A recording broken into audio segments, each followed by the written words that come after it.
But if you think about like, well, why should I care what others think? It's not impression management. I want to show off and be a certain way. It's I care about being connected. If caring what other people think and not wanting to hurt someone's feelings or let them down or disappoint them, what's under that is I fear a disconnection because you matter to me. Our relationship matters to me. And so we shouldn't listen to that and then go become a people pleaser, but to recognize like, oh yeah, human beings matter to me. How do I want to show up as a human in the context of whether it's being a parent or a partner or a friend or a colleague or whatever the case maybe. And like, of course, it's normal to care what other people think and recognizing that and then going, okay, but what can I control? Because I don't control what other people think, but I control how I move my own hands, feet, and mouth. And that's it, literally. And that's where your values come in. How do I want to show up to this presentation, even if everybody thinks I'm awful? But is it more important for me to show up and try to do a good job and take that risk? Or do I want to be the kind of person that hides out of fear? No thanks. Hope you enjoy a preview of this full episode published exclusively as a bonus for our incredible online neuro-nerd community. This group is the backbone that keeps this podcast thriving, and you can find out more at therapistuncensored.com/join. Hey everyone, welcome back to Therapist Uncensored. I'm Kelley. Super excited about our guest today. I'm here with Dr. Jill Stoddard. You're going to, I think, get so much out of this episode. And let me tell you how I found her. You've heard me mention going to speak at Psychotherapy Networker. And in that process, I'm like, who am I going to see while I'm there? And so I'm reviewing all of the presenters and the content.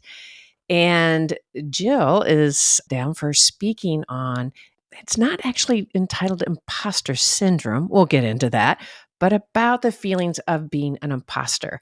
And that really rang of interest to me because in my clinical practice, I so often end up having this dialogue and I feel like it's so impactful. And so I thought, you know what? I'm going to get her on the show. So here she is. Jill, welcome to the show. I'm so glad you joined us. Hello, Anne. Thank you so much for having me. I'm excited to be here. And hopefully to meet you in real life at Psychotherapy Networker. I know. We were talking before we hit record that it would be fun to see if Psychotherapy Networker would run a panel on those that are psychologists and therapists and getting out of the clinical office in all these different ways. Yeah. All the fun things that we can do, the many hats we can wear. So many. In fact, you have a podcast. I do have a podcast. Yep. I have a podcast called Psychologists Off the Clock.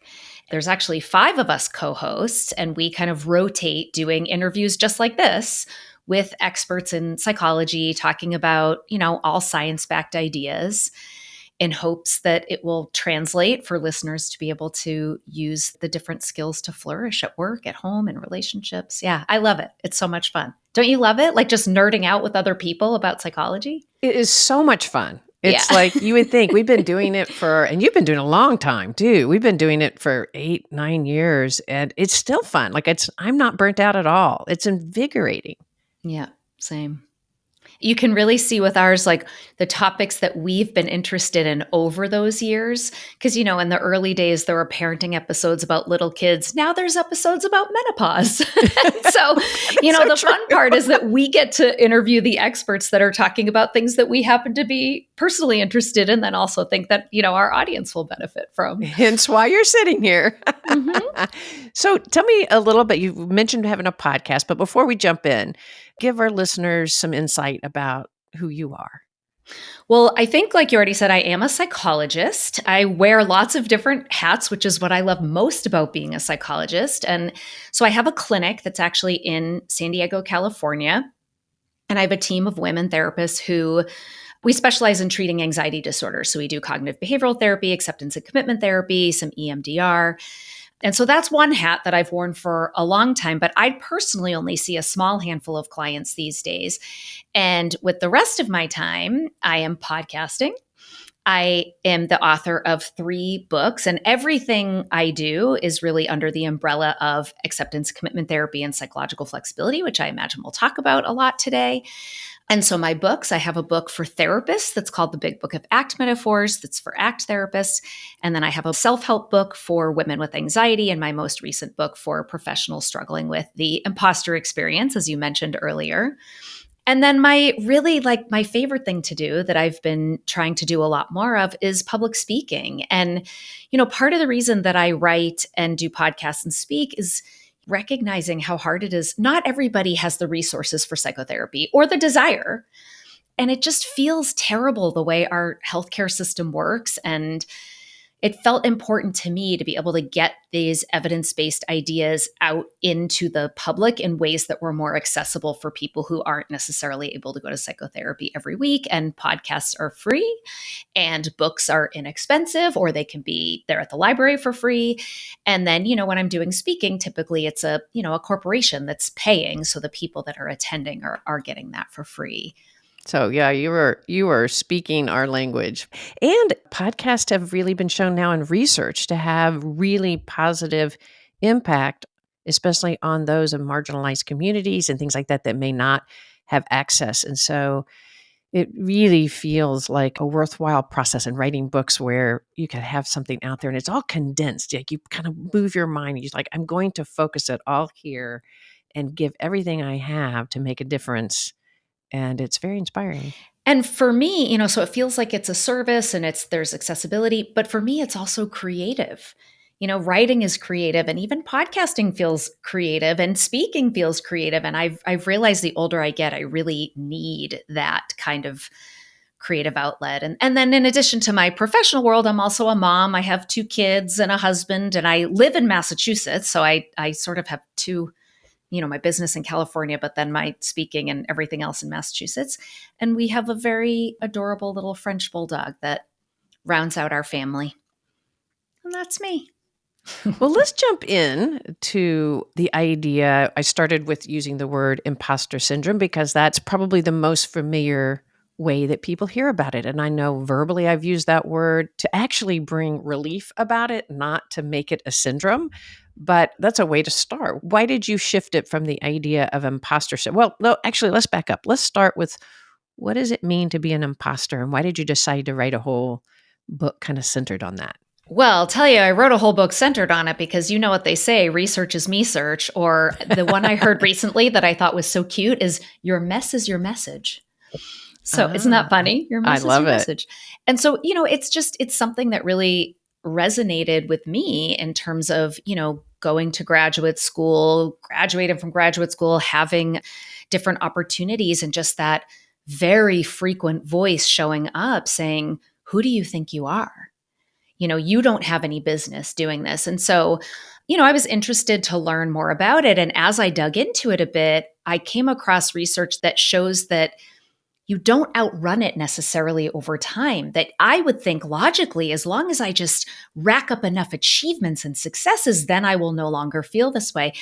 And the opposite seemed to be true. And sure enough, the research was supporting that is not uncommon. And so that really fascinated me. And so by definition, this imposter phenomenon is really any kind of feeling of like phoniness or inadequacy that tends to persist even when there's evidence to the contrary. So, when people have this experience, they're bright, they're successful, but they struggle to believe that they're bright and successful, even though they've maybe had lots of accomplishments. And typically it comes with this fear of being found out or exposed, that you don't really deserve your success, or it was lucky. It was just, I didn't, I got a break. Somebody gave me a break. Yeah.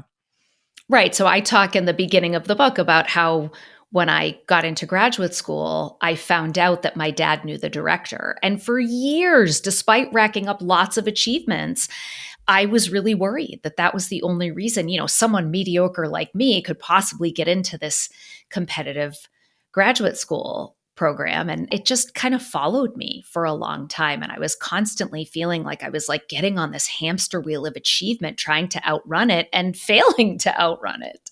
Right. I love in your book how you mention having that feeling. Even now as I write this, I can't help but to have the feeling as you read it that you're having this feeling, well, of course, that's how you got in. And so Obviously, Jill. Yeah, that's how you got in. It's forget really, all the achievements that followed from that. Yes, yeah, it wasn't that you yeah. were smart enough or good enough, or Mhm. even if that impacted anything, that means it's undeserving. Right. And what's especially sort of interesting and funny about that I encourage other people to think about as they're telling themselves similar stories about, being frauds, is it's actually sort of offensive to assume that Dave Barlow, who was in charge of the program, would have such little integrity that he would let his golf buddy talk him into giving away one of 12 coveted spots in this program that he had developed and run. So, like, if you can step back from your own experience of fear and insecurity and go, well, hold on a second, that doesn't actually make any sense because he would sure look bad if he let me in and I was terrible, right? That would be a poor reflection on him and on the program, things that he deeply cares about. And, so it doesn't make sense. And isn't that often the case that our fear and insecurity isn't always entirely rational? So, why do you think so many people, I think also in your book, you mentioned like 70% of individuals, when interviewed, had some experience of walking around and feeling like an imposter? Why do you think that is? Why is that so common? So the research on this is interesting. If you Google imposter syndrome, you get millions, maybe hundreds of millions of hits. I mean, there's loads and loads of hits.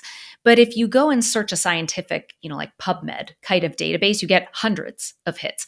So there's not a lot of rigorous research. And the research that's out there, the prevalence rates vary dramatically. So I've seen as low as 9% and as high as 86% and everything in between. But I would say the most common numbers I encounter are between 40 and 70%.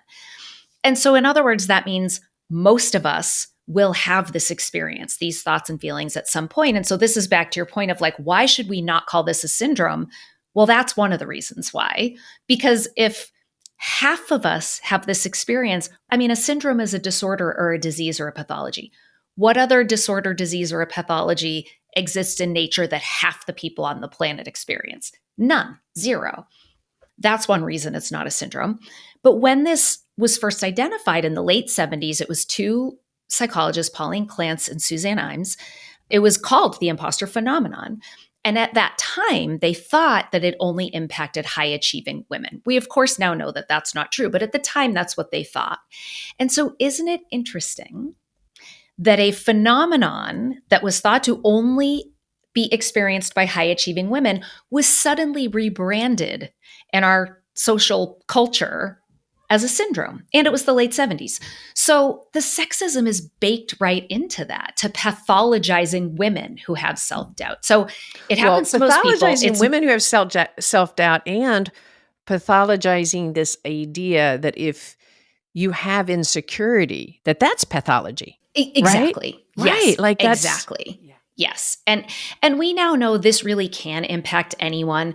People always say, is it more common in men than women? And again, the research varies. Some studies say yes, other studies say no. What I think is that it's not about gender, it's about marginalization. So if you, instead of just splitting, people identifying as women, people identifying as men. If you took people who have zero history of marginalization and people who have any history of marginalization and compare them, I think that's where you would likely see the difference between like who's having these experiences. And I just came across a woman on LinkedIn who does this research as well. And we only just connected. So I'm blanking on her name right now. And I feel terrible when I can't give credit and citations, but she talked about it as an experience of otherness. And I thought that was even better because everyone who's been marginalized has had the experience of otherness, but there's probably people who haven't been traditionally marginalized who have had the experience of otherness who may have these thoughts and feelings at some point in their life. And I thought that was a really just sort of wise way to think about. Anytime you feel have an experience of feeling othered, you might be vulnerable. And the way I look at it is like, if you have a history of being told you don't belong at all the tables, you're going to question whether you belong at those tables. oh my gosh, isn't that true? And it's going to be inside of you. The quote that you brought in about from Maya Angelou. I thought that was such a beautiful, like if you think of somebody so beautifully amazingly impactful and successful in the world. She's just the definition. And I was going to read the quote. I've written 11 books. See if you as listeners out there can relate to this feeling. I've written 11 books, but each time I think, they're going to find me out now. I've run a game on everybody and they're going to find me out. And I found that just such a nourishing vulnerability that she would share, because if anybody could stand out there, it's her. And yet she still, after 11 books, has this fear of being found out. And that was my interest in wanting to talk about it on Therapist Uncensored, is because when people start going, oh, that's a really normal feeling. Most people feel that. And to not pathologize yourself or to think you have to squash it and stop feeling that way, there's other ways to incorporate it in your life. It feels really empowering. And that, a lot of times people will ask me, what can leaders do in organizations, this kind of thing? Because, this is also can be an organizational and systemic issue because of the ways in which gender or marginalization may be involved here. And I think one of the most impactful things any of us can do is it's exactly what you're talking about, which is to talk about it. And I think when you are afraid you're going to be outed as a fraud, you don't admit you're afraid you're going to be outed as a fraud because you think you're outing yourself as a fraud. In fact, for my book, I interviewed a lot of people, and one of my friends is a very successful healthcare CEO. She's just a badass. And I was interviewing her and she said, "But Jill, how do you know if you have imposter syndrome or if you're really an imposter?" And I thought, that's how you know. The fact that you're even asking this question, is that's it, right? You really think, no, but I really am a fraud and they're going to find out any minute. And so that means we don't talk about it out of fear. And as soon as you start talking about it, everyone starts going, oh my gosh, me too. Yes, and it's so relieving. It's oh my gosh, relieving. If my Angelou can have that kind of feeling. Exactly. We've each written books and you could still think, oh my gosh, all the things that I don't know, that is out there. Yeah.